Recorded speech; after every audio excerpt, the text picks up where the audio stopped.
Hi, allow me to embarrass myself. Here's how you're going to remember cardiac auscultation. Peta, peta. Peta, peta. Peta, peta.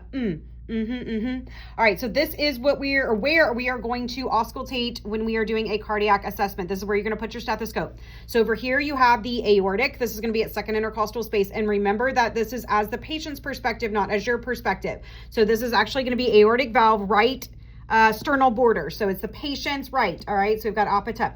Or if you need another way to remember it, pet him. I'm just kidding. I know, but look at this hunk of a guy. You're welcome. You're welcome. All right. P is pulmonic valve. So we're going to go, these should match each other. A and P should match each other. And then Erb's point is going to be at the third. Tricuspid is the fourth to fifth. And then the mitral is the fifth. So that's pretty easy to remember. 2, 3, 4 to 5, 5. And then you know your apata, pata, apata, pata.